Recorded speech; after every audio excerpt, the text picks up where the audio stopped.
Hello everyone and welcome back to Prehistoric Kingdom. Now we are finally here on the day it came out.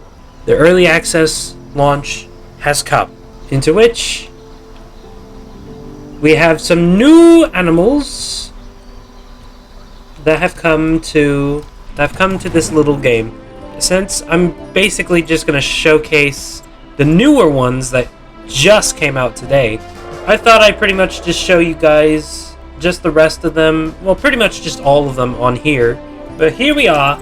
So, might as well start off with Torvosaurus. That's the female skin. Which that skin was volcanic.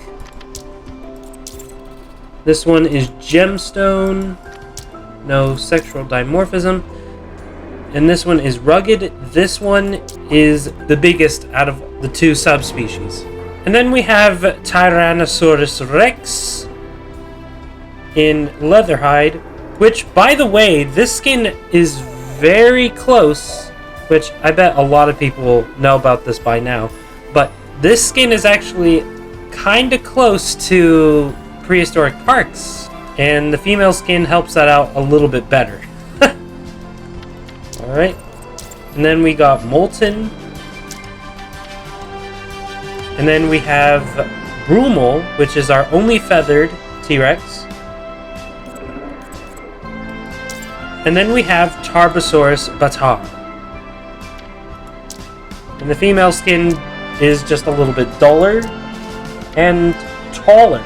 Then we have Dinocyrus, which has a, well, not drastic, but at least a good change between the sexual dimorphism.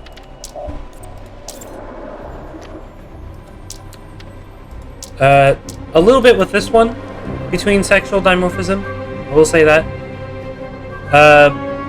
Dinocyrus for diet, it says plants and fish. Fish is not available yet, as some of you would know. Male and female sexual dimorphism is portrayed in this. However, I do not like Prehistoric. But I do like Mantle and Obsidian. Alright, then we have Camarasaurus lentus, which this is limestone, sexual dimorphism. Then we have Grandis, which is smaller than Lentus. Their sexual dimorphism. And then we have Supremus, which is the biggest out of all of them, which this is Caribbean.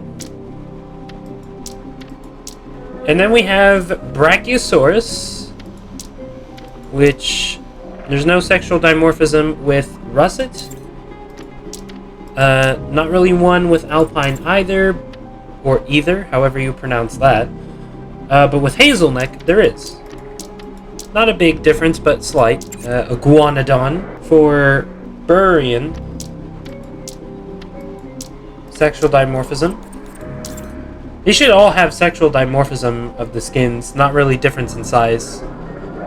Coastal does, and so does... Oh, nope, Rusted does not. Never mind. Yeah, that will happen on some occasions. We have our good and peaceful dinosaurs, the Parasaurolophus. Obviously, these have a sexual dimorphism. I would have liked the female's crest to go down a little bit more, but it's fine. It's fine. It's not a big thing. And then we have Cretaceous. That's a mouthful, honestly. Female skin for that. And then we have Tyrannosaurus is a subspecies, obviously. Same with these two, but it's like a distant subspecies.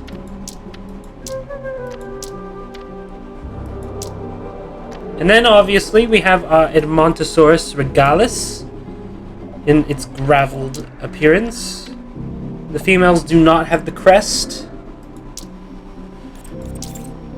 And then we have Anectins, which dull color, no blue highlight. And then we have Cupecensis, which is our Arctic Edmontosaurus. And then we got Lambeosaurus, some of these should have a female skin slash size of the female, but not all of them do. Not all of them. That was chestnut. This is equine.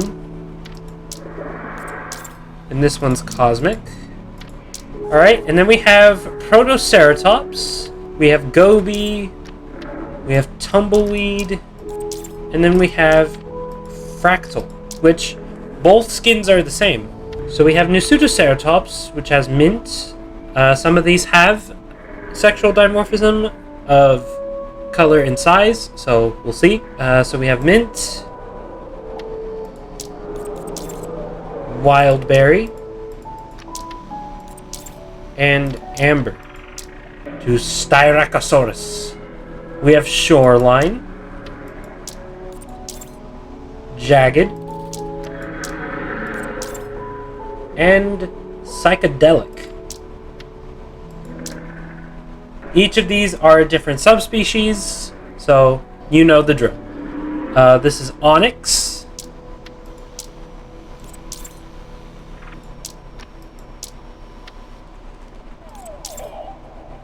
And then we have basalt.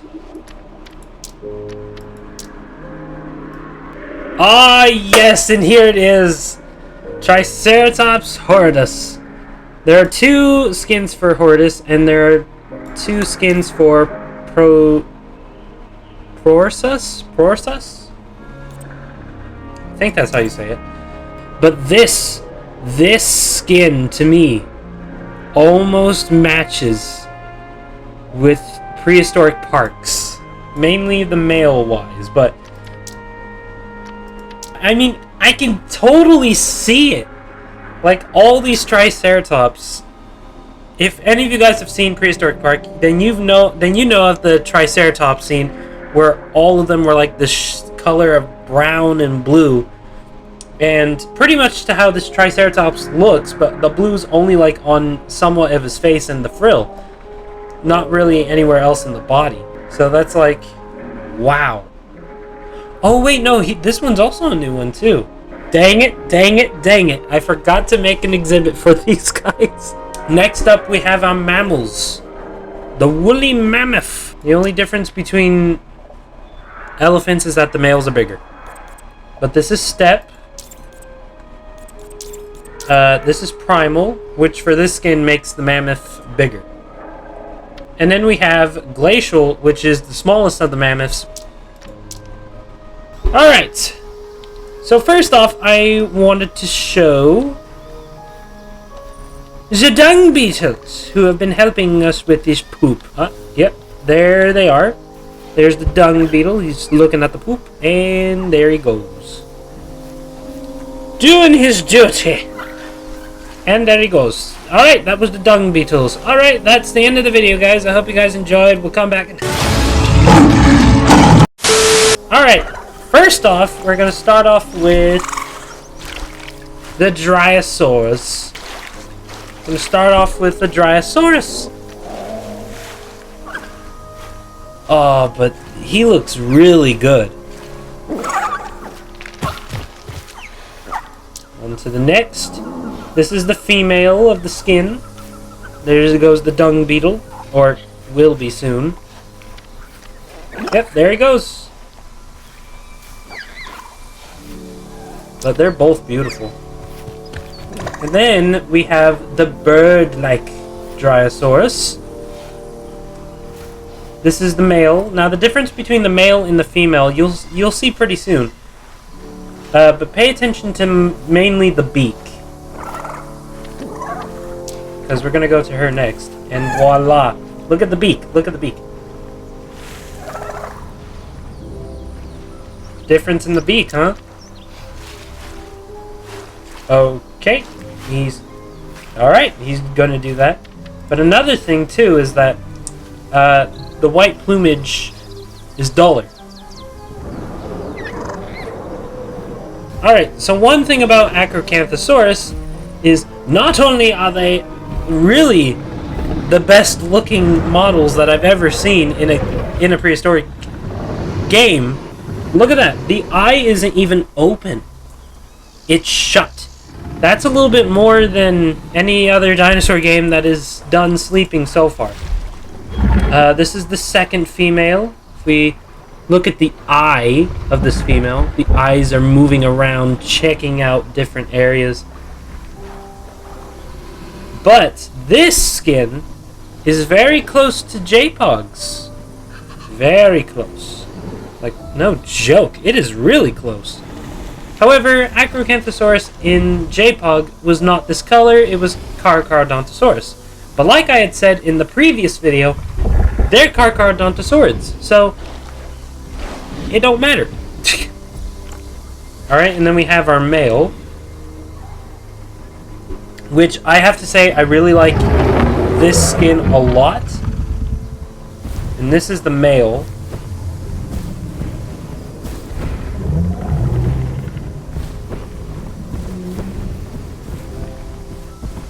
Is this the male that I was talking about earlier? Yeah. Well, I guess in the sun, it's not as blue as it would seem. It's more of this turquoise green, but hey, I'm not complaining. I like turquoise. Ah! And look at that too! His name is Nigel! Ah! His name is Nigel! That's great! That's amazing! I am not joking, you guys. I did not plant that at all. I'm surprised. Oh my gosh, that is amazing. And this is the skin very close to the Prehistoric Park. Theo to Prehistoric Park. So this is amazing. I'm not joking. That's amazing. Wow. Not in a million years would I have ever have seen that. That's amazing. Alright, and here's the female skin. Oh no, this is the skin! This is the skin!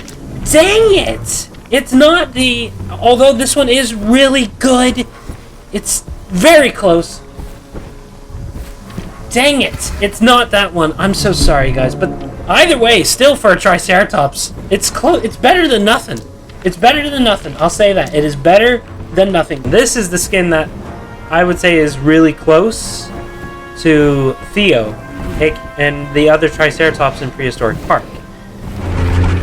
And here's the female, which you can see that she's got like this dark greenish type of blue, which that sits well, very nice. Alright, and here we have the male of this. I do like how it highlights the air sacs right there to how we first saw it in the early point.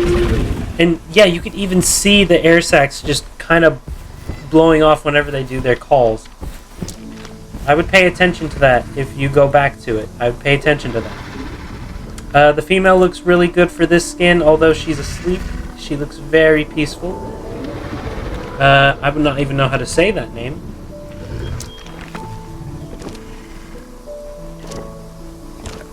And here we have another male. Let's go to the Argentinosaurus now. And as you can see, they're pretty content with their habitat. Oh, that's actually kind of cool. Just like, I see you! And it looks like she's eating, so that's good. And here we have one of the other males, which I like this skin too. And here's the female. Okay. But it's this skin that I like the most. It's this skin against all others. I like this skin the most because this is how I would envision an Argentinosaurus. But before I actually do say something else, I'd like to remind everyone that Argentinosaurus was the largest sauropod dinosaur and aka largest dinosaur on the face of the earth, which means that this technically is the biggest dinosaur that we're ever gonna get in this game. There they are. Now, there's not much really between the different sizes or skins between males and females. There's not really that much of a difference between males and females. So, there's like one female in here. Look at this. He also has it too. Oh, but he's interacting with the enrichment.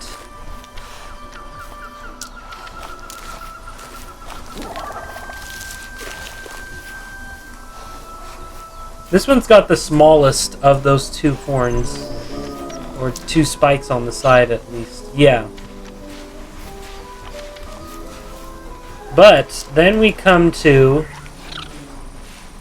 this Mamba Jamba, who doesn't have those spike-like those feather-like quills, but instead has this Mamba Jamba of a face of those horns or spikes. Now this one does have sexual dimorphism, and it's only in the... So far it's only in the spikes, from what I could tell. That, and I also think he's got a lighter underbelly. So, there's that. Now! Yes! You can't, I repeat, you can't have a park or a zoo without big cats. Yes! We needed these big cats! We've needed them for so long. Of course, these three individuals are all populator. Fatalis have their own exhibit. We'll get to them shortly. But one of them is Dauntless, which, by the way, reminds me more of Prehistoric Park's saber-toothed cat skin more than the other ones. But look at this magnificent cat. But look at her. Look at that.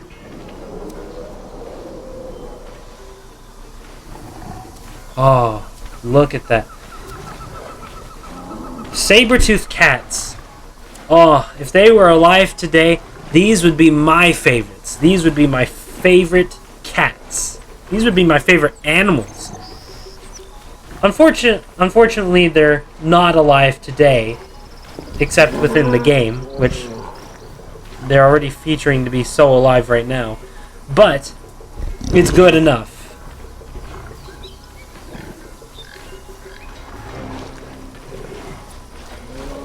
Alright, now let's take a look at this female. The male is bigger. Mind you, like all big cats, the males are bigger. But just look how muscular these cats are. Like, they are ripped. You can see that. Look. They're ripped. However, they have a downside to that upper body strength. This part. And this. And that. These cats were specialized in hunting big mega fauna, or big mega herbivores. And because they were so specialized, like the cheetah, and I'm getting this information from, not only from facts, but also from Prehistoric Park, mainly that. But because they were so specialized into hunting big mega fauna, they needed this upper body strength and not so much of a long tail or long back legs. They didn't really need it. All they needed was their upper body strength and those big saber teeth.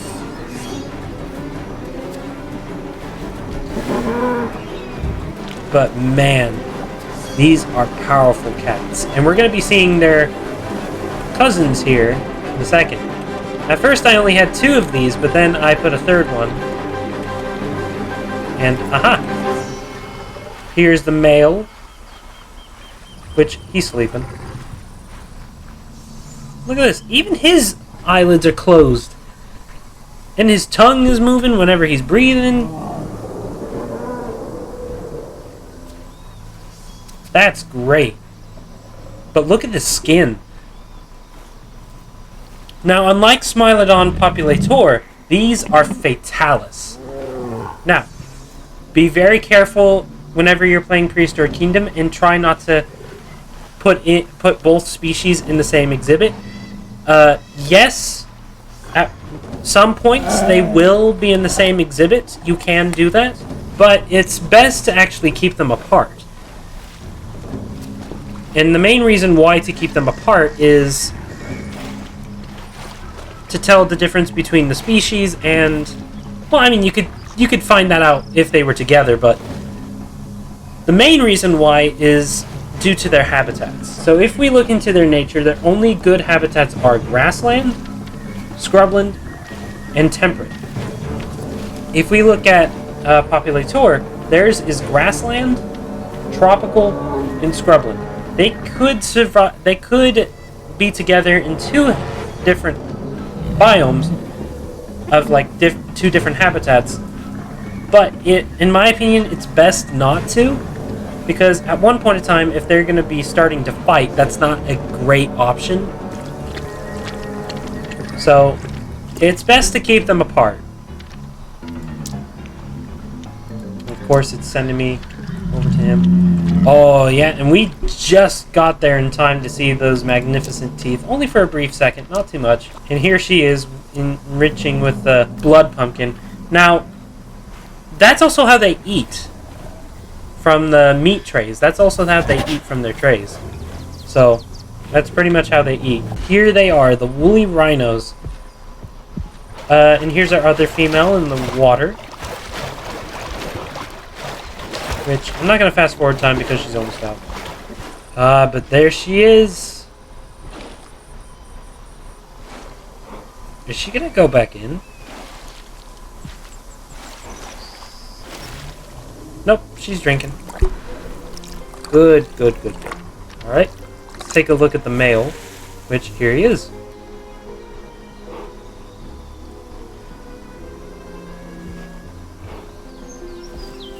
Just wait until Lasmatherium comes into the game, huh? But not only that, but how about other birds? You know, instead of dino birds, how about other birds like Gastrornis or Phosphoracos, aka the terror bird.